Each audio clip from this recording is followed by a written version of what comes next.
in listen-only mode. Good morning, colleagues. We welcome you today. The New Jersey Council of County Colleges and the Center for Student Success will be providing you with Designing with the End in Mind, Lorain County Community College's approach to guided pathways. The webinar will be recorded, and at the end, you can use the webinar control panel to ask questions of our presenters. This morning, we have Ms. Stephanie Sutton, who has over 30 years of higher education experience and currently serves as the Associate Provost of Enrollment Management and Student Success at Lorain County Community College. Stephanie is a proud graduate of the community college system and worked in various positions, including Director of Financial Aid and Dean of Enrollment, Financial and Career Services. Stephanie also serves as an adjunct faculty member. As Associate Provost, Stephanie provides leadership for the Enrollment, Financial, and Career Services Division. In addition, she serves as the campus co-lead for the college's student success initiatives, including Achieving the Dream and Completion by Design. Stephanie is also the project director for LCCC's CUNY ASAP replication study. Early results from the student success work include a variety of policy changes to enhance and incent student success, along with a 44% increase in the number of graduates at LCCC since 2011. We also have Ms. Claudia A. Lubaski, CPA, CMA, CFE. She's currently an associate professor of accounting at Lorain County Community College. After earning a master's degree from the American College in 2001, she began as an adjunct instructor using her experiences from both public and corporate accounting. In 2014, Ms. Lubaski was the recipient of the Faculty of the Year Award presented by the Ohio Association of Two-Year Colleges. Congratulations, Claudia. Since the fall of 2012, Ms. Lubaski has been a member of the Completion by Design core team and has co-chaired the Transfer and Apply team, which she is currently working on at Guided Pathways at LCCC. Ladies, take it away. Thank you. Hi, good morning, everyone. I think it's still morning. As Simi said, I am Stephanie Sutton. I'm here with Claudia Lubaski, and we're going to tell you about LCC's approach to Metamajors and Guided Pathways. I think it's really important for you to know, though, that we're not there yet. This is a work in progress. We actually started on this during the last academic year and are continuing our work through this academic year. We like to tie everything we do here at Lorain County Community College to our vision, and our number one priority in our vision is to drive student completion and academic success. Where this approach comes into play with our number one vision, it does reduce time and cost to completion. It really helps enhance student learning, develop structured pathways for in-demand careers and employers, and it also helps to engage more adult learners and to close those achievement gaps of our under-resourced students by providing them with the supports and the direction to complete. We really largely leverage our approach to the work of Davis Jenkins and Rob Johnstone. And so we refer a lot to some of their framework. So I would encourage all of you to maybe look up some of the literature that they've published. They have a lot out there on this. But, Davis really talks about starting with the ends in mind and, really thinking about what's the student's career along the way. What are the default program maps? But not looking at the status quo anymore, but where we want students to get to. The guiding principles and promising practices that they talk about are really to help students choose a program of study as soon as possible, and you'll see the other enumerated points. But I'm going to highlight the importance of career decision in the student success work because I think it's really relevant in what we've done here at Lorain County Community College. Again, starting with the end of mind, what's the student's goal? So we call it our career advantage for students. We want to help them clarify their career goal. We want to help them apply their career goal to their educational program and place graduates in career. Now, we broadly define the career goal. So if a student's career goal might be at the end of a 4-year or master's degree, that's still their career goal, and that's what we want to help them get to along the way. This kind of shows, we are Completion by Design school, and with Completion by Design, which is that Gates-funded initiative, if you're not familiar, I would encourage you to look at completionbydesign.org. There are a lot of really good resources about the structured pathway and guided pathways conversation on that website as well. But it really talks about that loss momentum framework of taking students from connection, entry, progress, into completion. And what we've done with this graph is really mapped our career services along that framework. So our connection for students and for staff is redesigning our admission process from major selection to career interest areas, and we'll talk a little bit more about that in just a little bit. We again want to make that stronger connection between career services and enrollment services, and in fact 3 years ago the college administrators deliberately merged career services with the enrollment services team so that we could have a more cohesive team and more of a one-stop shop, really from connection to completion. We administer the Noel Levitt College Student Inventory to our students. This is a self-assessment that gives that students give us their impression and their thoughts about themselves, but it also helps us identify undecided students instead of just looking at maybe major selection.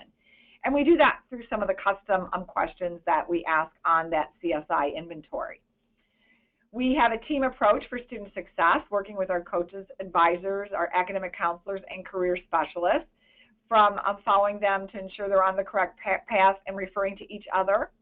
In fact, we changed our advisors' job descriptions a few years ago and changed their position from an academic advisor to a career and academic advisement professional, making sure that we were very intentional about the importance of career with our advisors as well. We have a robust toolkit for helping with career decisions.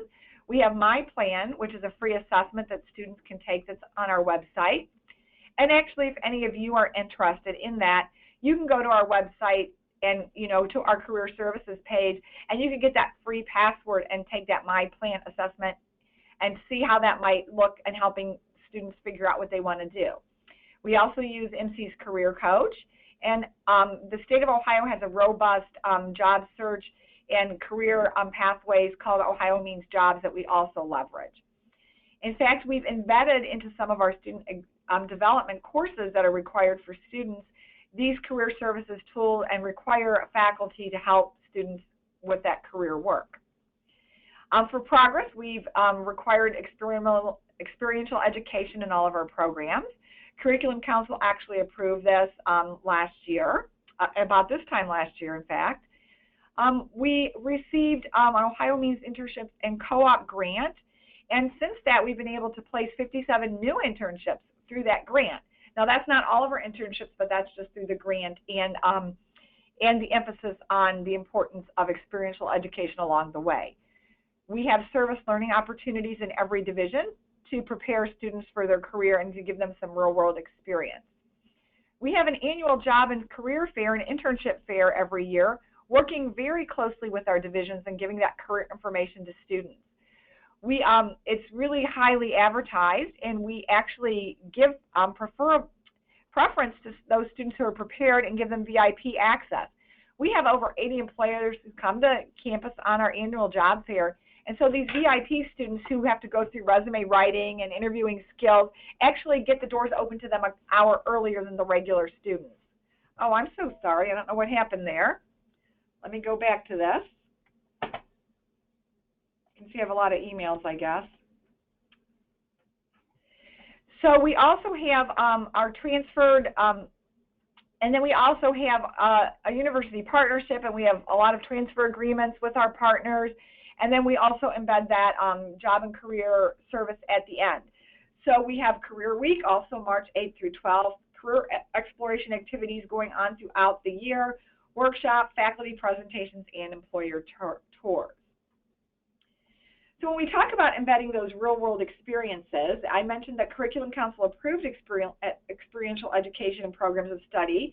And again, we heard from our employers that they wanted better prepared students, so that's why we really put an emphasis on experiential education. I mentioned some of this already to you, but we also make sure that we're using labor market information and the data from that to drive our curriculum and certificate offerings.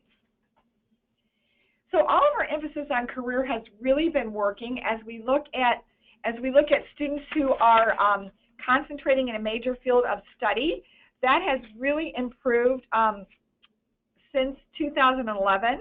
We have actually seen a 5 percentage point increase, or I'm sorry, 11 percentage point increase from 2011 to 2015. How we define a concentration is that students who take 9 credit hours in core coursework within a major is a concentration.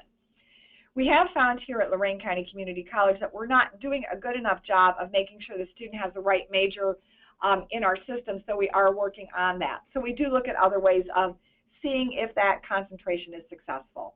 So we're really proud of the fact that some of the work we've been doing has seen an 11% increase in concentration.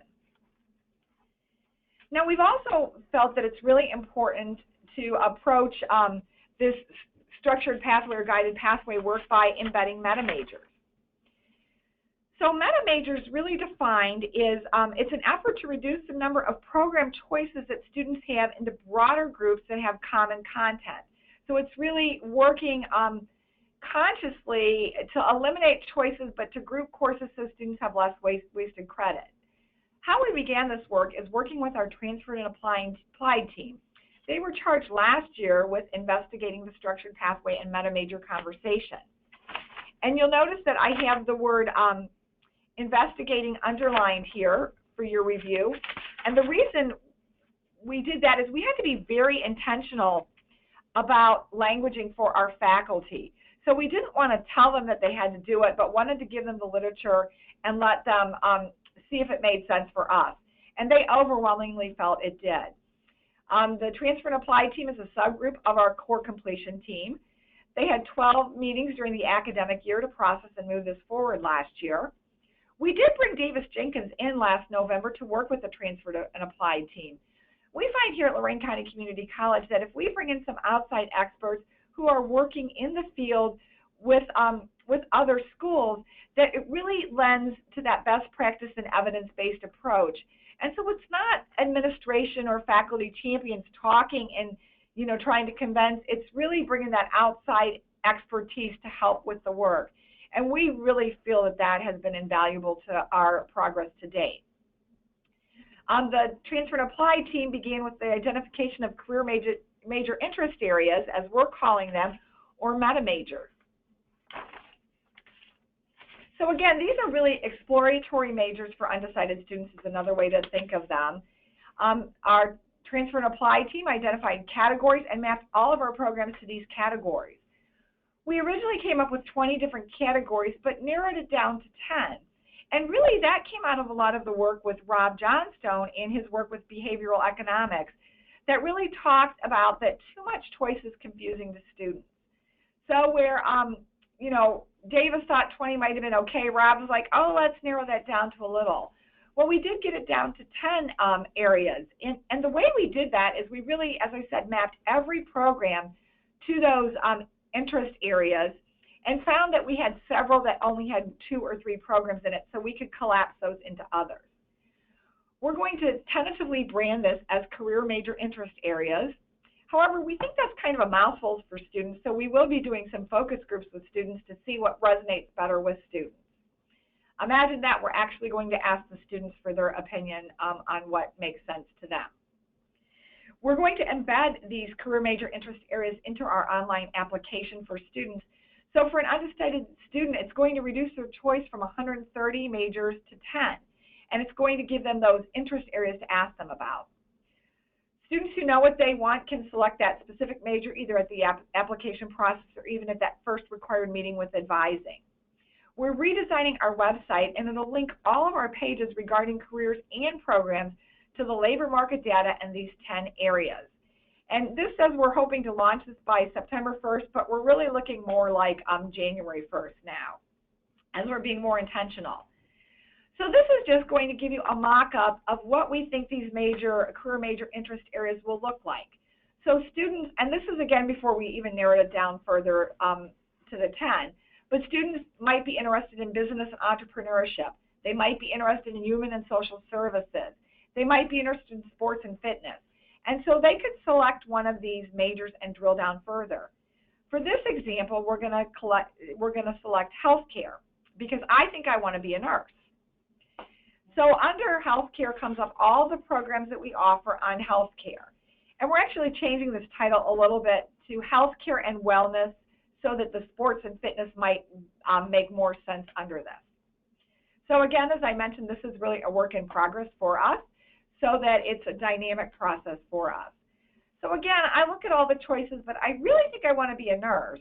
And so I can click nursing, but I can also read some articles in the right-hand pane that might direct me more to what health career opportunities are out there. So when I drill down to nursing, I look at all the nursing programs that Lorain County Community College offers. And also not just what we offer here, but then what the opportunities with our university partners are for the bachelor or even the master's of science in nursing. Again, in that right-hand pane, I can click on stories and maybe get some videos about nurses in practice and more real-world experience about what being a nurse means. So I then click on I want to be a registered nurse, and it takes me to the associate degree nursing page.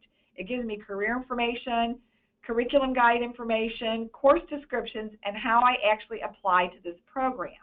I can schedule a visit, or I can even chat with somebody online. And again, we want to have the labor market information that they could drill down to, and videos and images that make this really interactive for students. We do envision this being throughout our website, so anybody or any place that they talk about the nursing career or health careers will drill down through these. And so that we'll change it in one place and it'll filter to all of them. Our major website redesign hopes to be released in June of 2016. So I'm now going to turn it over to Claudia to talk about the default program maps, that the next part of the guided pathway conversation that we're currently working at here at Lorain County Community College. Claudia? Good morning. My name is Claudia, Stephanie said, and I'm going to give you a little bit on the faculty perspective of this work. I co-chair what's called the Transfer and Apply team with two of my colleagues, and we are a subgroup of our main success team. And the way we started, we had a large Excel spreadsheet that our provost's office kept of all the programs here at LC. So we started pretty simply by embedding pivot tables just to find common courses among programs, to see how many programs might have our English 161 or our Accounting 151 or others. And once we had that, we decided, before we go through any more work of trying to create clumps of common courses, which we're calling Metamajors, we thought we should probably do a gap analysis of all of our LC programs with the labor market outlook. We did a lot of this work over last winter break because we wanted to keep the momentum of this team going. And once we got the labor market data, we tried to fit it into all our programs, or vice versa, fit our programs into those job market outlooks, and kind of went from there. Once we had that, we saw that we had programs to fit into all the jobs that were in demand. We created spreadsheets by program of these clustered common courses. But then we decided that wasn't good enough, because the other two co-chairs and myself decided we had to get buy-in from all the program coordinators at LC. And instead of just going with a blank tablet, we thought we should have something to show them, such as, we think these 5 or 6 courses might serve nicely as a meta major in your programs. You know, what do you think? So the other two chairs and myself, we reserved a couple study rooms. We went with just paper flip charts and markers, and we started doing flow charts of what we thought would be these common core classes and how they would kind of siphon into the other programs. And then we took the flip charts, made them a little more readable, and we actually went and made meetings with the program coordinators across campus, which took a long time. So it wasn't an expensive, as far as money, project, but it was an investment of time and energy, and took us quite a while. With that, we knew faculty involvement would be paramount, and if we had the buy-in of the program coordinators, we knew that the other faculty would probably be more willing to create the default pathways. One of the things we were really worried about at this point was the paring down, because part of the philosophy in the default program map or guided pathway is to not necessarily prescribe certain choices, but to suggest certain choices so that the choice of a student is more informed and it's not so overwhelming. So we knew that would be a difficult discussion to have, and to kind of guide us through the work, we made a checklist. We made a faculty handbook to do this work, and we did it in a timeline fashion. So we said in September, October, make sure your program's relevant, make sure the Metamajor we're suggested will work, that those courses are scheduled in your first or second semester, and then towards the end of October, have the discussions across disciplines to make sure the general education or electives that you're suggesting make sense with your program. And then in November, December, January, we're going to take that work to Curriculum Council. So as Stephanie said, this is a work in process, and we are now taking our programs to Curriculum Council to get final approval. So for an example, I went ahead and did the accounting program. I do teach accounting. So I thought, well, I'll kind of use my area as an example to help my colleagues with theirs. And so I found that there were 7 courses that were common to all 12 business programs. And you'll see there on the right-hand side are the business programs, on the left are those 7 courses. So I got worried when I looked at my accounting program, what's going to happen if I want them to try a second accounting class? We have 2 semesters of beginning accounting, our 151 financial, our 152 managerial. So if they wanted to take that second accounting class, I was worried what would happen to the Metamajor structure, what would happen to their choice to get into the other programs. And to my surprise, I found only 2 programs out of those 12 were eliminated if a student took accounting 152. So they could still take 10 other program choices if after the second accounting they decided they really did not like accounting. Well, then it got a little bit more concerning, because in my program, to finish in 2 years, they would have to take Econ 151 and 152, so that's our micro and macro, in the first and second semesters, so they could take finance and other upper level classes in their second year. So I was still surprised that if they took the Econ, they were still able to get into 7 other business programs if they ended up not liking accounting, not liking it after economics. They still had 7 choices, which I thought was really fantastic. So then, go back, right here. So right here is the accounting curriculum showing my first 2 semesters completed on the path to an accounting degree. And again, if they don't like it, there are still 7 choices they can go into after all of that. With that, we have an accounting partnership with university partner Hiram. And I also thought it would be nice to show, as they're finishing the 2-year degree here at LC, to kind of cross off what they have towards their 4-year degree and give them a sense of accomplishment. So we have almost a 3+1 with Hiram, so they do about 2.5, 2 2/3 year here at LC with LC prices, and then go on to the Hiram partnership. And as you can see, they're still on the guided pathway, they're completing Hiram courses. At that point, if they don't like where they are, they can still switch into 7 other LC business programs with no time lost and no money wasted. Now, a little bit more about some of the on-ramps to pathways. My university is a unique partnership between LCCC and area high schools. In Ohio, we want going to college and graduating to be efficient and inexpensive. So with my university, students can save 80% of the cost of a traditional 4-year degree. This is done by, we compress the high school and college courses starting in 9th grade, so students graduate with both a diploma and an associate degree and can complete a bachelor degree by age 20. During the process, our students, they're not wanting anything. They receive ongoing academic and career counseling, and their degree is made sure that it leads to real-life opportunities, because we put the career advising very important, because that's part of the philosophy of the guided pathways, to always have that end result in mind. During this process, they enjoy both their high school and their college experiences. And in addition, we work with other underrepresented groups to offer on-ramps, such as Lorain County Urban League and others. So there's other ways students, underrepresented high school students, can get into the guided pathway work going on here at LCCC. This slide shows a little bit how this works, the prescription, if you will. During the freshman year in high school, a student will earn about 6 college credits plus their high school courses. And the sophomore year, it's usually 6 to 7, again, plus high school courses. So they're easing into college, 6 and 7, and there's a lot of flexibility in this as well.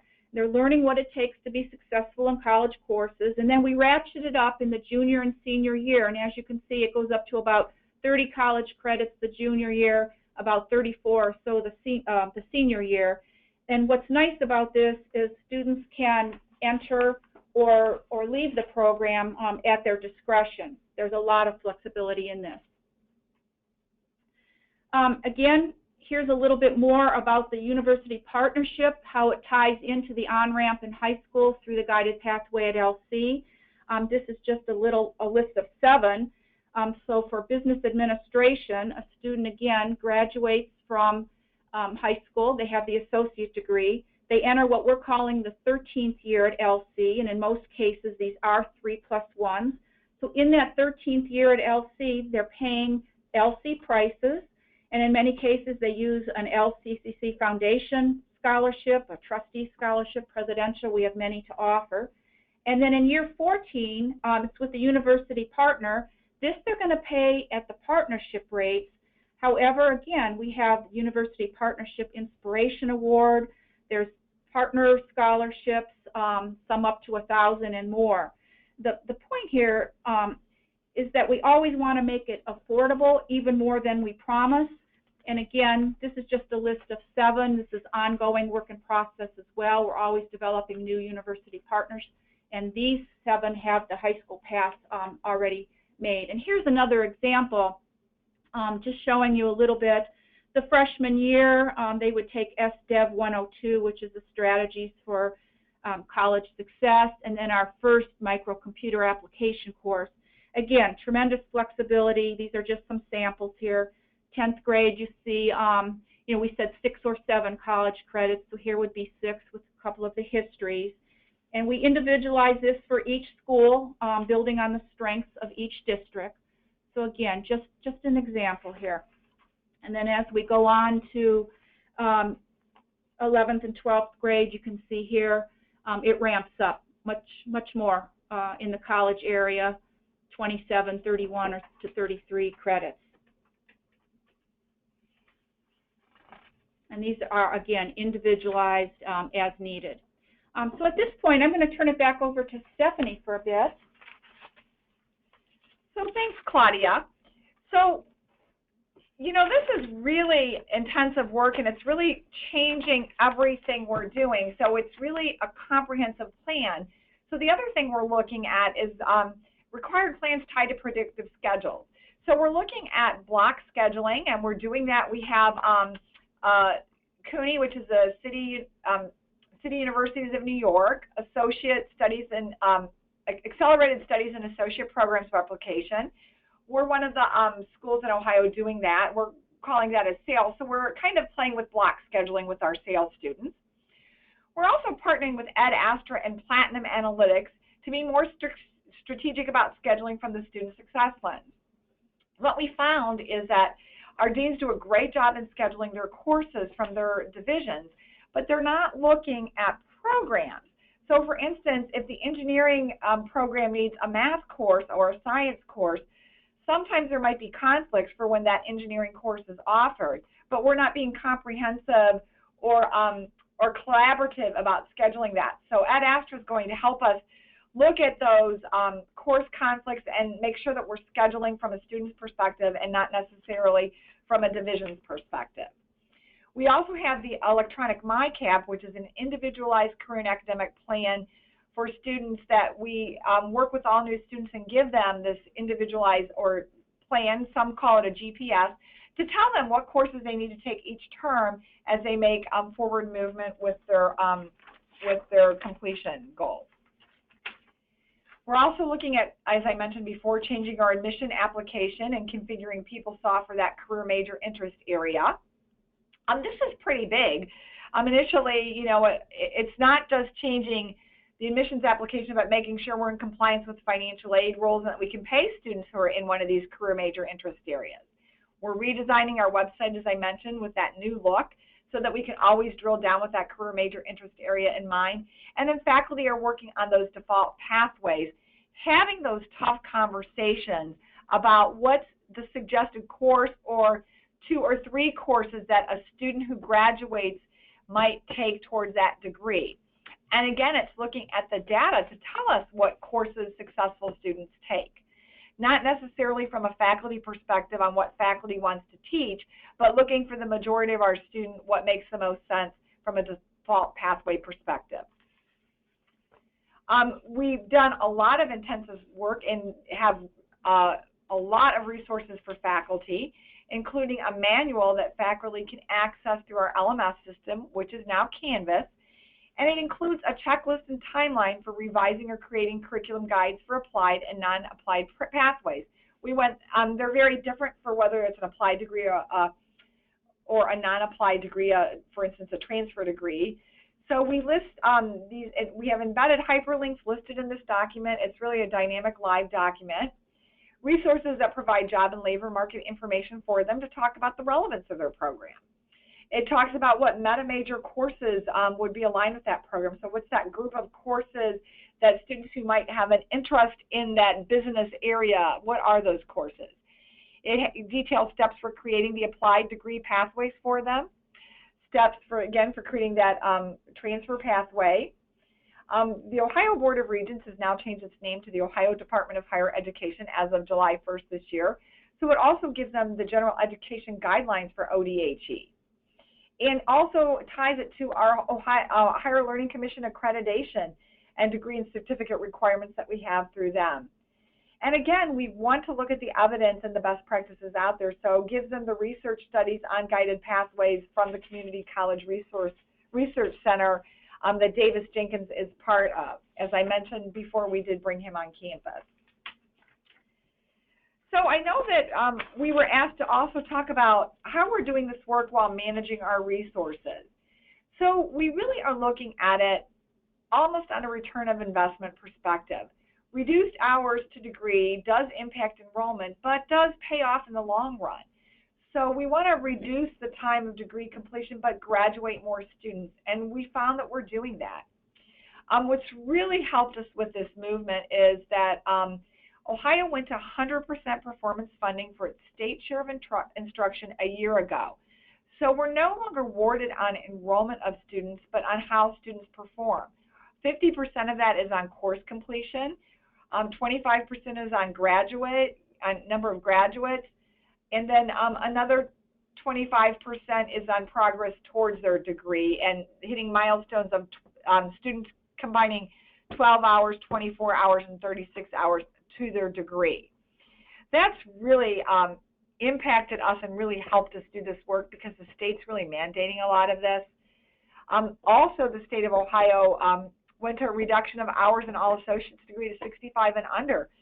So our faculty and coordinators are having to reduce all of their programs to 65 with the ideal being 60.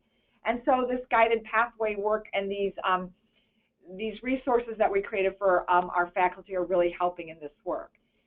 And then we talked about the high school partnership, which is College Credit Plus, and really the state is encouraging us, in fact requiring Ohio school districts to partner with at least 2 pathways for higher education. Now the pathways can be all with Lorain County Community College, or they can be with other schools as well.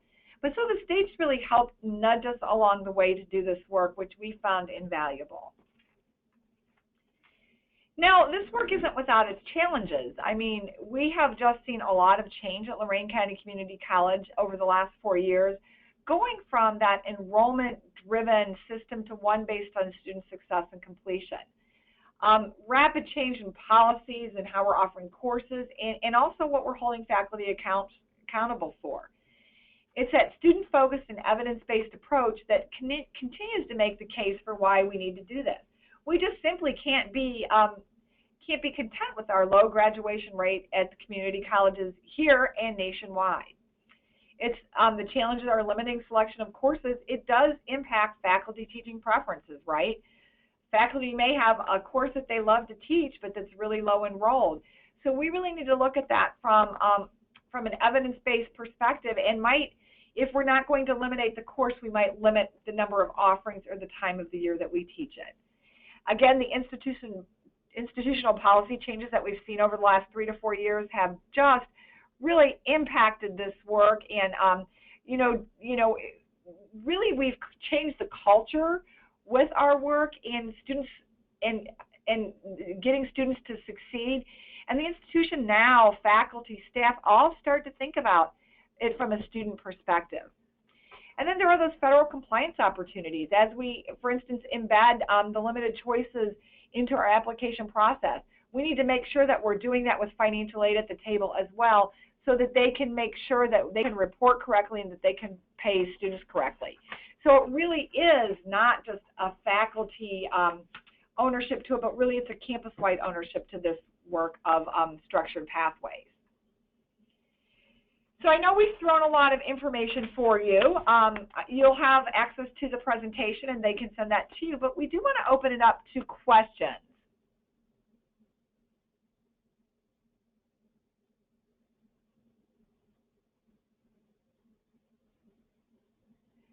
Yesenia, do you want to maybe take over at this point and see, let us know the questions or how we're going to question and answer portion?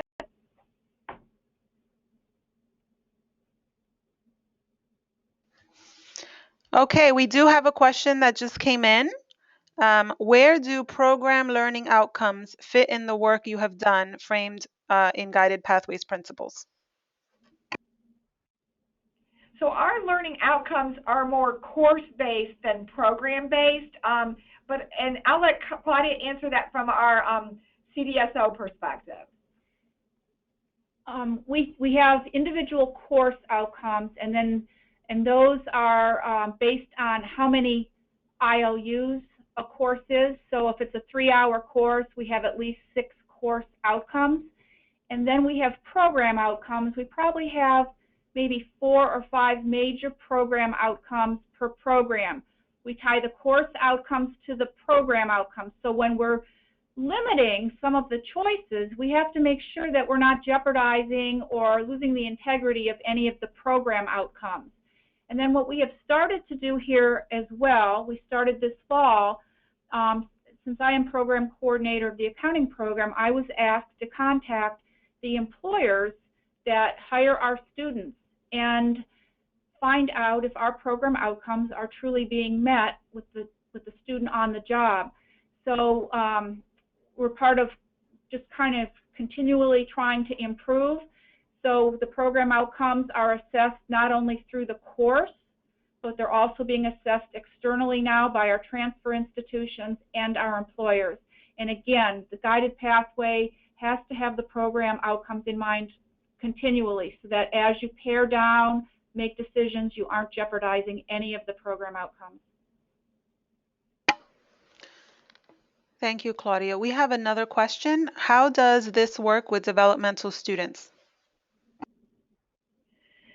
So with our new students, let me start by a couple of our policy changes. So one of the policy changes we made is that students who test into what we call academic foundation coursework need to start that at the very, if it's required for the program, need to start that their first term here. And so so we've gone to some co-requisite models and are seeing really good good results with that. For instance, we offer developmental English with first term English course, and we're looking at doing some of that for math. But so we would want a student, if possible, to start on their program map as soon as they can. So realizing that depending on the level of developmental coursework they need might delay their graduation. But again, it's that detailed plan for students and letting them see when they can start and hopefully get them into a course in their program of study early on. I just want to remind participants that if you do want to ask a question, you should look at the webinar control panel, click on questions, and you can enter your question there. The next question is, how do you fund dual enrollment or dual credit classes? Can you elaborate, please? So the state of Ohio had a major shift in what we used to call post-secondary educational options, which was PSEO, and they changed the law to College Credit Plus. So the state actually funds that, and they actually have set a floor and a ceiling amount that schools can charge, so it's an even playing field. So we are, again, this came as a state mandate. It's in state law, and you know, Claudia looked up an interesting statistic earlier today that I was familiar with. Across the state of Ohio, 5% of our high school graduates graduate with some college credit.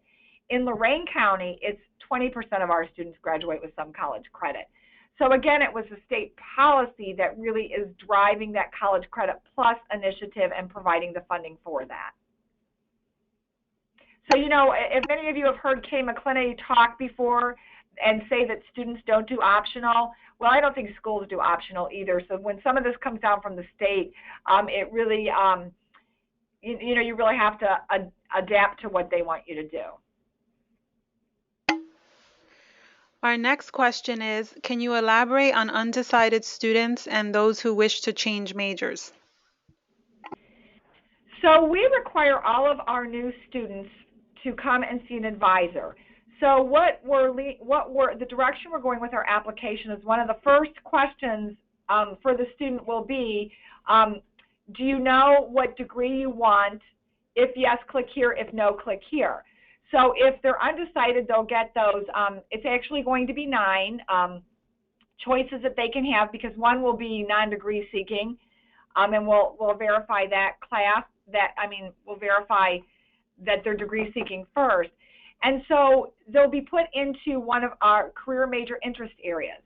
We're programming the system that they can only be into that up to completion of 30 college level credit hours. And if they go beyond that, they will have to come back. They'll have a hold on their account. They'll have to come back in and see an advisor or success coach to declare a major or to get some more help with their decision process.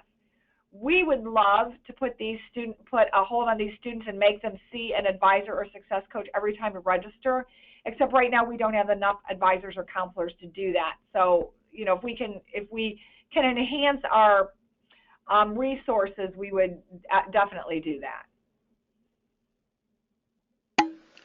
The next question is, can you speak to how the experiential/service learning is set up? How early and often can students participate, and does it appear on their transcript? So that's a great question. If it's a co-op that's tied to credit hour, it would appear on the transcript. What we're in the process of doing right now is designating the service learning and the non-credit ones as milestones on their transcript, so it'll show that it's there. And as far as if it's a paid internship, if it's for their program and the employer lets them, they could do that more than one term.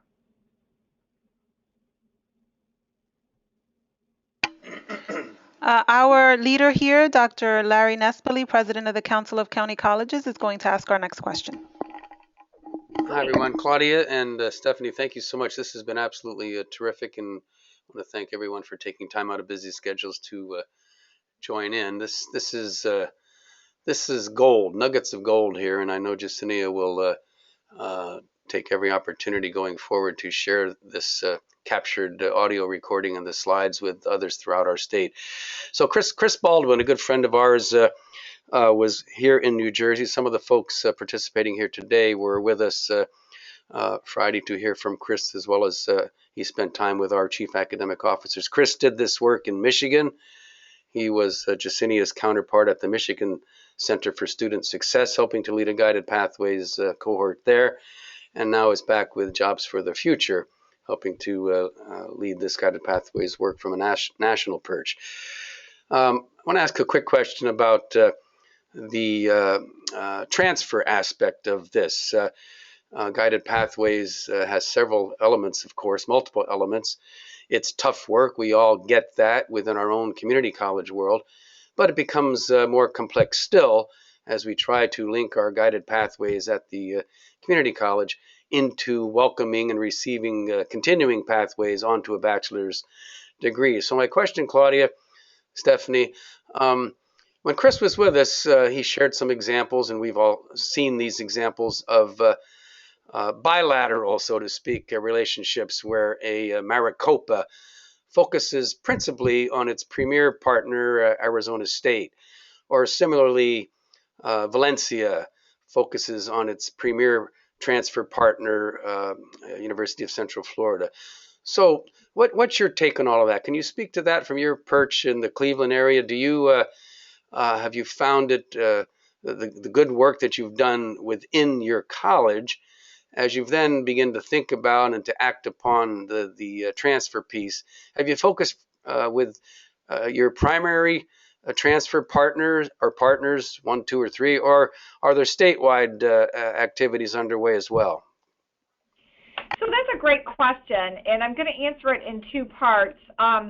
First of all, we do have a university partnership here on campus where we actually have levy support from our taxpayers to bring 12 different four-year schools on campus to deliver their bachelor and master's degree program for Lorain County residents. So those would be considered our premier partners. So when you saw Claudia's example for accounting, that was with her, our partner there is Hiram College, right? So that we do have that pathway mapped out.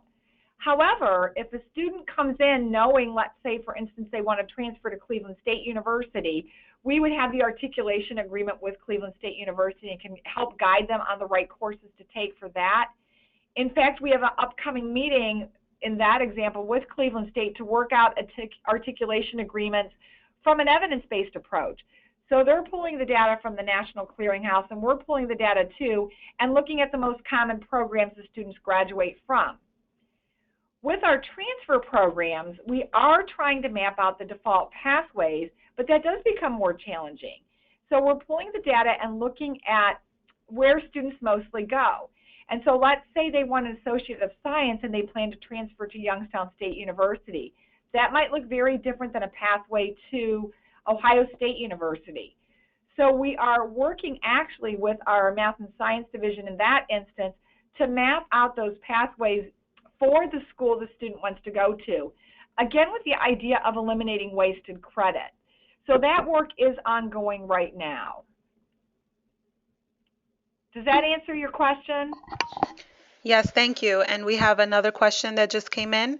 For those of you participating, if you do have a question, please go ahead and enter it, again, in the questions area of the GoToWebinar control panel.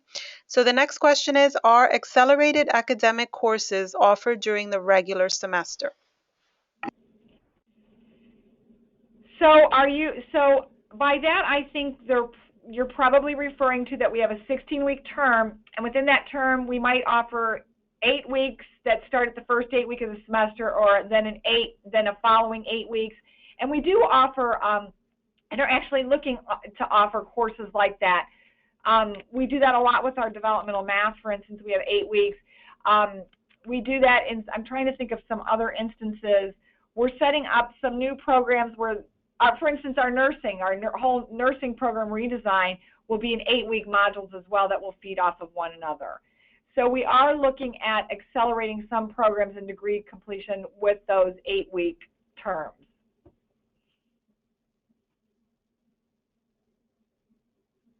So I hope that's what the person meant. I don't see anything popping up in the questions control panel area. So at this time, what I'd like to do is thank Ms. Claudia Lubaski and Ms. Stephanie Sutton for your time and for this great presentation to help us in New Jersey continue to move forward with our Guided Pathways cohort. Great, and I'd just like to add one more thing, Yesenia, is if anybody has questions, they can email you, and you can, or email us directly. For instance, the experiential education question, I can connect them with Marcia Jones, who's our career services manager, so we can get them to the right person too if they have specific questions. Thank you so very much. For those of you still on the line, if you do have further questions or things pop up as you go off and meet with your teams, or as other folks have the opportunity to view the webinar, please feel free to email me with that, and I will connect with Stephanie or Claudia and get you that information. Thank you again all so very much for joining us today, and we wish you a wonderful day. Thank you.